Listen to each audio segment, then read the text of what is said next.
existe des histoires qu'on préférerait ne jamais raconter, mais qui doivent être entendues pour briser le silence. La nuit où la patronne de 45 ans a bouleversé la vie de son employé. Bonsoir à tous et bienvenue sur la chaîne Apprendre par Horreur. Aujourd'hui, je vais vous raconter une histoire troublante, inspirée de faits réels, qui s'est déroulée entre une femme de pouvoir et un jeune homme à peine entré dans la vie active.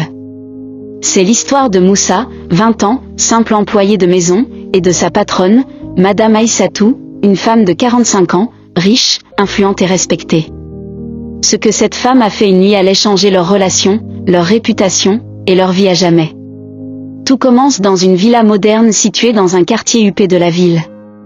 De l'extérieur, la maison brillait de mille feux, un portail électrique qui s'ouvrait majestueusement, un jardin entretenu avec soin, des allées pavées menant à une grande porte en bois massif. À l'intérieur, chaque pièce reflétait le raffinement, des canapés en cuir, des lustres imposants, des tapis venus de l'étranger. Rien n'était laissé au hasard, tout respirait le luxe et le succès. Madame Aïssatou vivait seule dans cette demeure.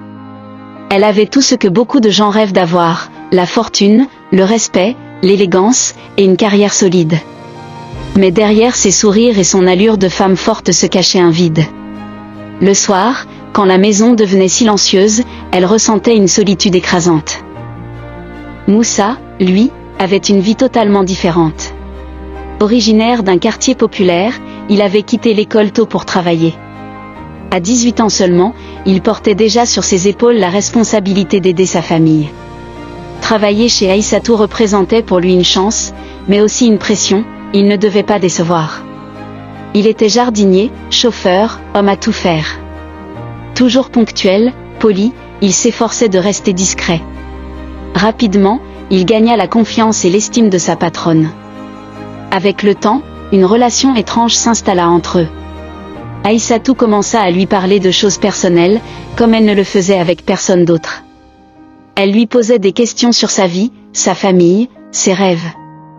Moussa, surpris, répondit avec sincérité. Mais au fond, il ressentait une gêne. Car il voyait que cette proximité dépassait peu à peu les limites habituelles entre un employeur et son employé.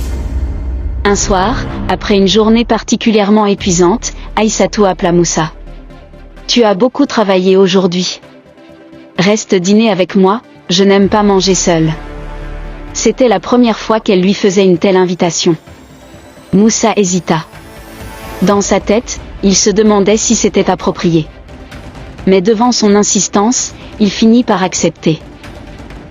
Le repas fut servi dans la grande salle à manger. La table était décorée de chandelles, les plats soigneusement préparés. Mais ce qui marqua le plus Moussa, ce ne fut pas le luxe du dîner, mais l'ambiance étrange qui régnait. Au fil de la conversation, Aïssatou laissa tomber son masque. Elle parla de sa solitude, de ses peurs, de ses regrets. Ses yeux brillaient d'une émotion que Moussa n'avait jamais vue chez elle. Il l'écoutait attentivement, touché par sa fragilité. À cet instant, il vit une autre facette de sa patronne, loin de l'image de femme forte et intouchable. Puis, le silence tomba. Aïssatou fixa Moussa, posa doucement sa main sur la sienne et dit « Moussa, tu es quelqu'un de spécial. Tu es sincère, attentif, je me sens bien quand tu es là. » Le jeune homme sentit son cœur s'emballer. Dans sa tête, 1000 pensées se bousculaient.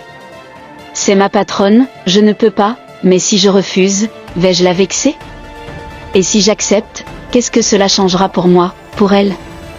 La femme poursuivit, presque en chuchotant. « Tu ne comprends pas, Moussa, tu comptes plus pour moi que tu ne l'imagines. » Cette nuit-là, Aïssatou franchit une limite. Elle fit comprendre à Moussa, sans détour, qu'elle voulait une relation bien plus intime que celle d'une simple patronne avec son employé. Moussa était troublé. D'un côté, il admirait cette femme, et ressentait une certaine attirance qu'il n'osait jamais s'avouer. Mais d'un autre côté, il savait que céder à cette relation pouvait tout détruire, son emploi, sa réputation, son avenir. Il resta silencieux, incapable de dire oui, incapable de dire non. Les jours suivants furent un véritable supplice pour lui. Chaque regard d'Aïssatou, chaque sourire, chaque geste le ramenait à ce moment. Il travaillait, mais son esprit était ailleurs. Il se demandait, Dois-je continuer comme si rien ne s'était passé? Dois-je fuir? Dois-je parler? Finalement, Moussa décida de garder le silence. Il continua à travailler, espérant que la situation finirait par s'apaiser. Mais il ignorait que les murs ont des oreilles, et que les secrets dans une grande maison finissent toujours par sortir. Les voisins commencèrent à remarquer des choses étranges. Moussa rentrait plus tard que d'habitude, on le voyait parfois dans des situations ambiguës avec sa patronne. Très vite, les murmures se transformèrent en rumeurs. Dans le quartier, les discussions s'enflammaient. Tu sais ce qui se passe entre la patronne et son employé? On les a vus ensemble tard dans la nuit. La réputation d'Aïssatou, jusque-là irréprochable, fut salie. Les mêmes personnes qui l'admiraient hier la jugeaient aujourd'hui. Quant à Moussa, il devint la cible des critiques. Certains l'accusaient d'avoir profité de la situation, d'autres le voyaient comme une victime manipulée. Au fond de lui, Moussa se sentait piégé. Ce qui devait rester secret était désormais sur toutes les lèvres. Et il savait une chose, plus rien ne serait jamais comme avant.